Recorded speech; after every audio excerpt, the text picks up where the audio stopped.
Salut, aujourd'hui on va parler de Exit le tombeau du pharaon. Exit le tombeau du pharaon est un jeu coopératif qui peut se jouer de 1 à 6 pour des parties de 1 à 2 heures. Exit c'est avant tout une gamme, il y a plein de thèmes et de difficultés différentes. D'ailleurs la difficulté est marquée sur la boîte, donc il n'y a pas de mauvaise surprise. C'est un jeu où vous devez résoudre des énigmes qui vous feront avancer vers la sortie, comme dans une escape room standard. Sauf que là où une escape room standard se fait en interagissant avec le décor, Exit utilise son médium, lui, de manière intelligente où vous en pensez en dehors de la boîte, dans tous les sens du terme.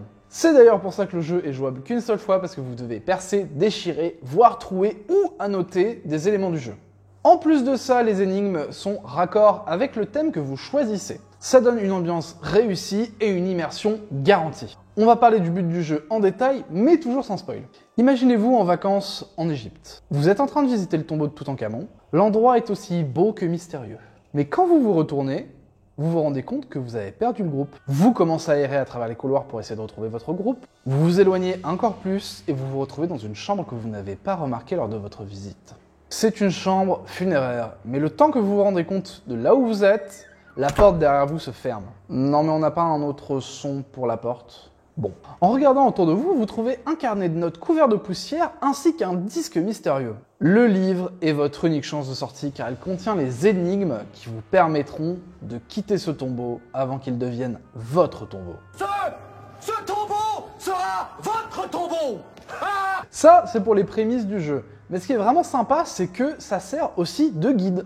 En effet, à partir de là, vous allez devoir vous référer au livret pour découvrir les énigmes et trouver un moyen de s'échapper. Quand vous pensez avoir résolu une énigme, vous rentrez les glyphes dans le disque. Le disque, à ce moment-là, vous indique un numéro, vous révélez la carte casse numéro et il vous dira si vous avez réussi l'énigme ou non. Auquel cas, il vous enverra vers une nouvelle énigme, qui fera progresser le jeu jusqu'à ce que vous puissiez vous enfuir du tombeau. J'ai passé un moment super cool sur ce jeu. On l'a fait à deux en une soirée, ça nous a pris un tout petit peu plus d'une heure et demie. Et personnellement, j'ai trouvé les énigmes super bien foutues, c'est intelligemment fait, ça nous fait vraiment penser de manière différente par rapport à d'autres board games, dans le sens où vraiment les composants sont quelque chose en général qu'on respecte et qu'on n'a pas envie d'abîmer. Là, il faut les abîmer, il faut les déchirer, il faut les couper pour pouvoir avancer dans le jeu.